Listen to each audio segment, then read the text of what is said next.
Hello and welcome back to our Vlandian night, and we are currently in pursuit of someone from the Western Empire. I have no idea who this guy is, actually. I don't think we have ever interacted with him, as I believe the developers of Bannerlord have added in a whole bunch of new lords. I seem to remember reading something about that in one of the change logs, and I think they've added in a whole bunch of new ones.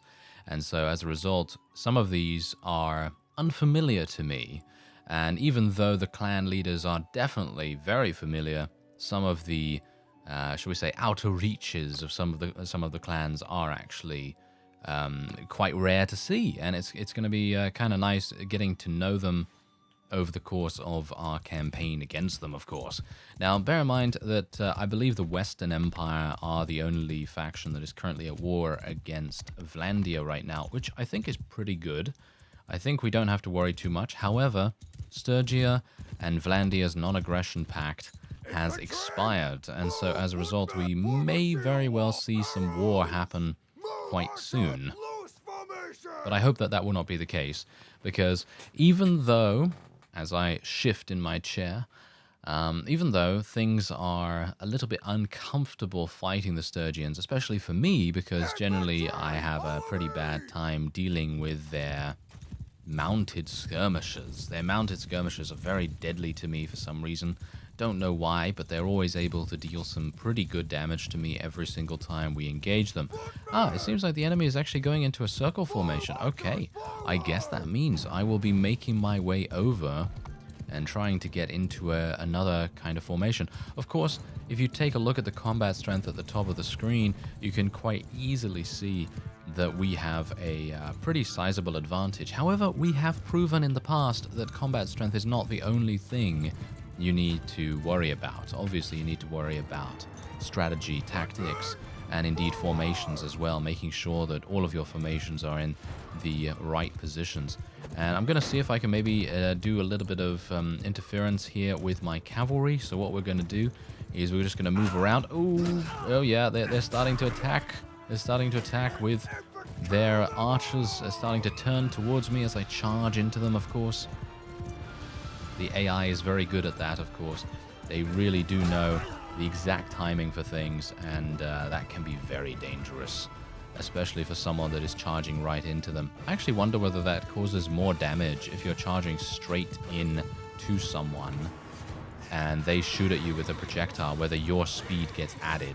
I don't think that is actually the case. I don't think it would get added, because in general I feel like that only happens with melee weapons, but you never know. Sometimes it might. I mean, dependent on, for example, let's say a javelin is flying through the air, and all of a sudden someone throws it at you and you're charging at the speed of light, on the back of your horse, and then all of a sudden the thing hits you in the face. And does it do more damage? Because your speed is added against their speed and you're going in opposite directions, so it might very well do more damage as a result. I don't know whether there are that many advanced systems in place to deal with projectiles in that way, but there you go. We did actually get another companion added to our champion pool, and we'll get to see what he's all about after this. I assume he's going to be some kind of thrown weapon specialist or something along those lines, considering he's from Botania, although they do have some pretty good archers as well. All right, let's take all of the loot. Oh yeah, nice amount of loot right there. And let's just take a quick look. Okay, so where is he? There he is. Okay, so he has, very good athletic skill. So he definitely needs to be kept off a horse. Generally, if anyone's going to be going on a horse, they need to have a good amount of riding skill, and we do not want to force them into going onto a horse if they have low riding skill, unless we put a whole bunch of focus points into it, because I've done that in the past, and that was when I first created my first champion.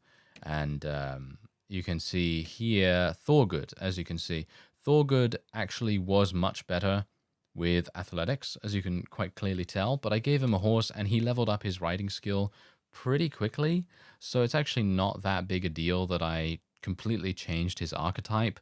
But if I were to do it again, I wouldn't do it this way. I would just leave him as he is. I would leave him as a crossbow user with good athletics skill and so on. But because he has 10 in endurance and 10 in vigor, he's really good at leveling these things up. Riding skill, polearms, both at 77 at the moment, and hopefully they're going to continue to level up as we progress through our campaign here.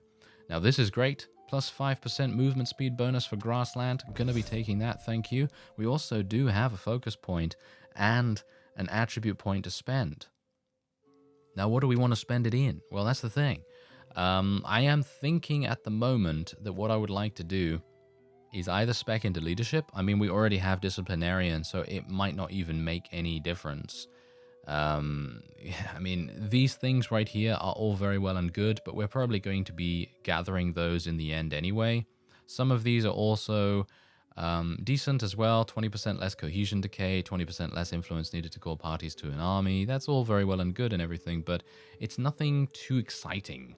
You know, it's not too exciting, so I don't really care about this too much.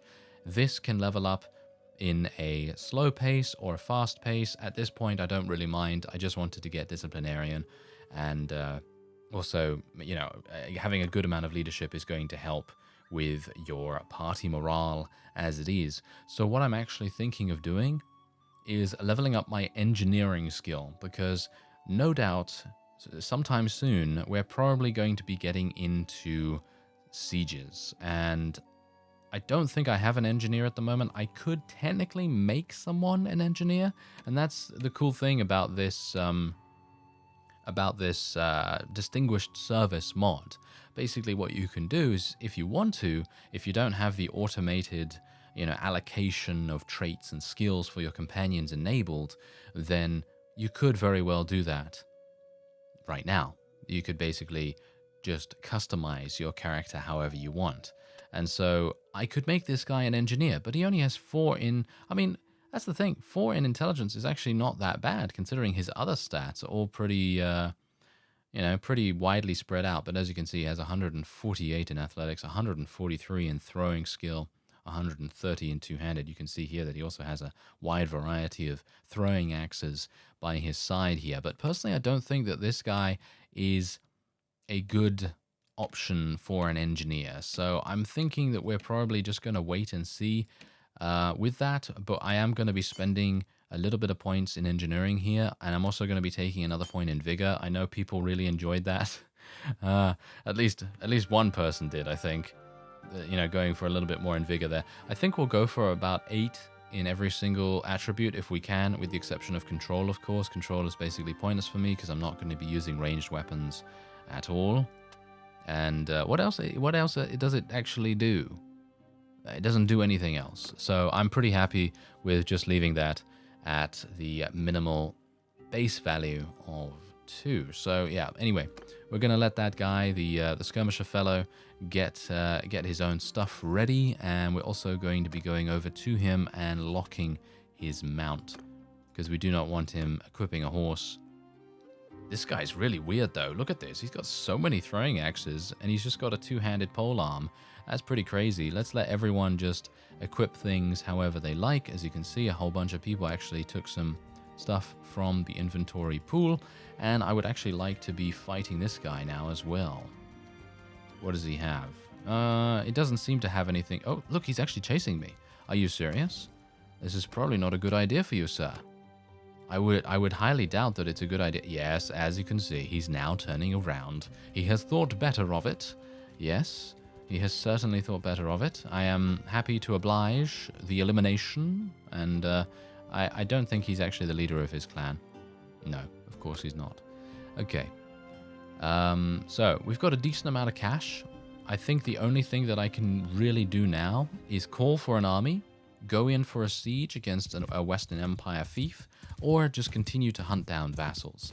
That's generally the progression of things from what we're going to see with Bruce going forward. Of course, we're also going to continue trying to get some money here and there, but it's actually kind of amazing how naturally and organically a character progresses through the game. And I assume that that is just going to get better and better as development continues through the early access period as well, because you got to bear in mind that obviously we're we're a couple of months into the early access, and as far as I'm aware, they said that it would take about a year to complete everything that they wanted to do, and maybe it will take longer. Who knows? You know, I mean, things can change. You know, complications can arise, and so on and so forth. But in general, it's actually kind of amazing because let's say 5 episodes ago, I was struggling for money, and I was basically having a pretty rough time of things. You know, I was having a rough time of things, and basically not really able to do too much, and now, all of a sudden, we're actually able to deal with enemy vassals pretty effectively, and we're able to win battles quite nicely, to be fair. And we're making some decent cash. Nothing really too bad about that. And we're actually able to murder. There we go. We're able to murder things quite easily as well, which is very nice. And I think we have a pretty decent balance of units as well, which is definitely something I'm very pleased about seeing, because I was quite worried about playing with Vlandia in general. I mean, obviously I've played with their units before in the original series, and they were very strong, of course, but I was a bit worried about having a completely entire army focused on cavalry, and I didn't really want to do that because I've already done that with Byron, and I really wanted to kind of avoid that kind of thing happening again, because as we all know, or if you don't know maybe, horse archers and then cavalry are the most powerful units that you can get, and that you can gain into a critical mass of them. So, for example, if you were to have 70 horse archers against 70 cavalry, the horse archers would win pretty much every time. Dependent on the horse archers, of course, because if you're thinking about Stygian mounted skirmishers or something like that, they might not win against Vlandian banner knights, for example. They might not win against those because they are just a much different caliber, you know, a very different caliber of unit in comparison to, for example, Khuzait horse archers. If you were to have Khuzait horse archers, then most likely those guys are going to win pretty much every single time you go into a battle with them, which is pretty strong, I gotta say. That is actually very, very strong and might need to be tuned a little bit. I don't know how they're going to do that, to be honest. But obviously there are mods out there that can level the playing field a little bit. And I'd highly recommend, if you are having difficulties dealing with the Khuzait, or you just personally don't like how the Stygians are quite weak, then there are mods. Oh yes, there are mods out there that can pretty much enable anything that you can think of.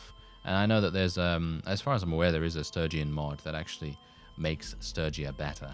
So it might very well be that in the future, if I do a Stygia-focused series, then I might go for that mod, because let's face it, Stygia at the moment is in a somewhat weird position. But maybe that has changed since the initial series that I created, because I think someone told me in the comments a while ago that they have actually changed things a little bit with Stygia, and maybe they've made them a little better. So I'm looking forward to seeing what happens with that. Anyway, we have a good amount of materials right here, surprisingly enough, and I should be able to make something quite nice. So let me actually just do this. And I think this is pretty good, to be honest. I'm making this basically for money at this point. Let me see if I can maybe... that's too much difficulty. I'd like the difficulty to be a little bit less. So I think I'm going to have to leave this lower for the moment. And then I'll just use high tier pieces. And hopefully that will not push me over. Seems like it's pushing me over a little bit. I guess I'll just go for that and we'll see what happens. And hopefully I'll gain some skill. Am I literally... Yes, there we go. We're gaining some skill, so that's all very well and good. There we go. We are now at 120, which is really nice. So now I can go back in to the smithy in just a sec. What? Really? I'm literally crafting something that is worth 10,000 1,000 gold right now. I now here's the thing. I know smithing is very lucrative, but I thought I was making a pretty trash sword just then. I really didn't think I was making anything, you know, spectacular. I'm making basically a tier 3 sword with a tier 3 blade, and it's got a decent guard on it, as you can quite clearly tell, but that's pretty much it. You know, it doesn't have anything dramatic about it. It's just got it's got one of these. This one I think is probably going to be better because it is a pure two-handed sword. I think pure two-handed swords do sell for a little bit more, and the pommel doesn't seem to really make that much difference. So I guess what we're going to do is just make a couple of these, maybe level ourselves up a little bit in the meantime as well. As you can see, Thorgood has now gained 125 in smithing, which is very nice indeed to see. And there you go. Okay, so we have a good amount of swords created. I should be able to make some more cash from them. As you can see, there you go. They're all 9,000, which is all very well and good. And I can just sell most of these. I think there is also actually quite a funny thing that happens. Whenever you sell crafted weapons, they stay in the marketplace for a pretty significant amount of time, if not indefinitely. And I think that that's actually hilarious. Now, there is a mod out there, I think, that I saw when I was browsing the other day. And there is a mod that removes those weapons that you sell. Or it doesn't remove them after, like, you know, an hour in-game or anything like that. It takes a bit of time to remove them, obviously. But it makes it much more realistic in that sense. Because, obviously, eventually someone is going to come along and potentially buy the sword that you've created, because it makes it much more organic, makes it much more natural to assume that someone might come along and purchase the sword that you made and indeed sold to the marketplace, rather than the marketplace literally just being flooded with crafted two-handed swords, because of course that is how it is right now. This map is extremely bright for some reason. Not entirely sure what's going on with that, but anyway, let's get my people into a nice position here. This is very, very leafy, isn't it? Very green and lush and abundant in nature. Yes, very, very abundant in nature. Okay, so let me see. Okay, so these guys are basically 100 meters away, or whatever unit of measurement they use, yards or something maybe. Anyway, let's see. Archers can go loose. We'll go for shield wall, and we'll get my cavalry to follow me a little bit. I'm actually liking the command system quite a bit here, because of course, I played Warband for such a long period of time, and the command system was always much more natural to me, because obviously after a period of time, you know, you're going to get used to it, and it was just much more natural. And then, I came into Bannerlord, months ago, and I was like, oh, this is a bit difficult to get used to, but eventually it just becomes second nature, and it's much more comfortable, in my opinion, than the Warband one. I mean, as you would expect, considering it is indeed a game that is made very recently in comparison to Warband. But yeah, it's cool. It's cool. I like it. I like the new command system. It's much more accessible, easier to use. And I'm going to tell my cavalry to charge in right here, and I'll tell my archers to just do whatever they want to do, just auto-delegate a little bit, because we are basically murdering these guys without too many difficulties. And maybe I can... Oh, he got murdered. I think he got murdered by one of my Vlandian sharpshooters before I even got the swing off. But yeah, there you go. Yeah, I do need to... you know what? I should probably just go and try and find a war razor that I can purchase, because I don't think I even have that available at the moment. The particular attachment, the blade that goes on the end of the war razor thing. So it would probably be a good idea to see if I can maybe get something like that. Oh yeah, I need to sell my prisoners as well. I've been doing a whole bunch of fighting and haven't really sold my prisoners. Definitely need to do something about that, or try to recruit a couple of them, shall we say. Okay, so there you go. Let's go into Maranath right now, and then we'll take a look and see who we're actually at war against, because it would be a good idea to see if we need to do some raiding or do some siege or something along those lines. So let's sell all of my prisoners. There we go. I'd like to get to 50 roguery if at all possible. That's kind of the reason why I'm selling my prisoners as well. And yeah, we're doing okay. as you can see. And my engineering is going to level up quite fast, I think. Ooh, we're actually taking a lot of different things here. Look at this. We're actually taking Lagator, as you can see right there. Oh, actually, that's not us. That is the Botanians. Aha. Okay, yes, that's interesting. Okay, so Vlandir is taking Veron Castle at the moment, which, not entirely sure if that's a good idea, friends. I mean, it would probably be a better idea to take Lagator if at all possible, because that, quite obviously, is going to be worth much more, which is a bit weird. But anyway, I'm going to go down here and maybe see if I can take Garantor Castle, if at all possible. Maybe I can call for an army as well, because we do have 250 influence, so it might make sense for us to do something about that too. And, oh yeah, wait a minute. Oh, I actually need to do something real quick. Let me actually just take a quick look. We need to have a look at Bruce real fast. Okay, he's 32. Yeah, you can kind of tell what I'm doing right now, can't you? You might be able to. Okay, so yes, we are going to need to, we need to go where Sylvind is. Where is she? Oritan. Where is this? Oritan. Okay, you know what I can do? I'm actually just going to call her. I'm going to create an army and then call... Oh, no, she's already in an army. Of course she is. Okay. That always happens to me, isn't it? That absolutely always happens. Okay, so I'm going to call for an army in a second. Oh, it seems like someone is actually coming here already. Oh, interesting. Okay, these guys, they wanted to fight, so I will oblige them. And we will try to do some damage. Alright, so we're in the battle against this guy, and, well, we are going to have to deal with his mounted archers. Oh, that was a nice hit. Yeah, I actually quite like this weapon. The only thing, the only problem with this weapon is that it's not as long as I'd like, because obviously I'd like to be able to have ease of use on horseback. And while it is easy to use, you know, it could be a lot easier if I had a little bit more reach. And now we've got to be a bit careful here as well, because my my forces are being harassed a little bit. As you can quite clearly tell from the horse archers here, they're pretty good. These horse archers are pretty good, and they have been proven to be quite deadly in large numbers as well. But thankfully, they don't have so many of them to use in this engagement, so we should be all right. But obviously, it is just a matter of being careful. You know, we've just got to be careful.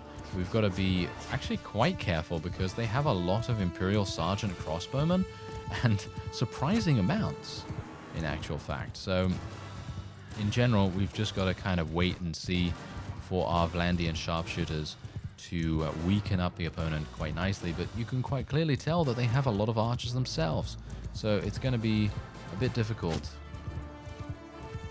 There we go. There we go. No. Oh dear. Yep, that's exactly what I'm talking about. Oh dear. I think I might be dead. Am I? Let's tell my infantry to charge in while my cavalry also charges in. And oh, look at that. The sharpshooters just going crazy, getting whole bunches of kills right there. Nice. Good damage. Palatine Guards. Look at that. We're actually up against the highest tier of unit. No wonder this guy wanted to attack us. And once again, did you see that? This is what I'm talking about. These AI are acting so much like AI that they are turning on a dime and being like, boom, right there in the noggin, you know, shooting me in the noggin, in the face, and so on. So yeah, that really that really grinds my gears. Okay, so there you go. We actually did gain a Palatine Guard. Olikor the Sharpshooter. Oh, I can't wait to see what he's all about. That's going to be really fun to see. And otherwise, there you go. We actually did achieve victory. I did get taken out, of course. That is to be expected, considering I wasn't using a shield. And most of these enemies were actually very high tier. Anyway, let's take the prisoners. And I'm actually kind of surprised I have a Palatine Guard in my army to begin with. So it's news to me, actually. Very much news to me. Okay, so let's take a look at him, shall we? All right, so yeah, he has 160 in bows, which is very acceptable indeed. And he has 143 in athletics, so he is going to have to be kept off a mount.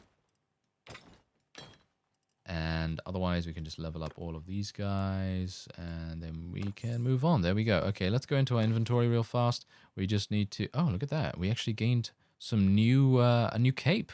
That's cool. All right, I like it. Okay, so just lock all this. There we go, lock all that. He doesn't have a shield. I feel like he needs a shield, no? Is that a two-handed? No, it's a one-handed. Why doesn't he have a shield? Okay, let's give him one. There you go. Let's give him this one. There we go. All right, that's much better for him. And this guy doesn't have a shield either. I'm just going to let everyone take whatever they want to take from the inventory pool. And then we're all good. Yeah, sounds good to me. All right.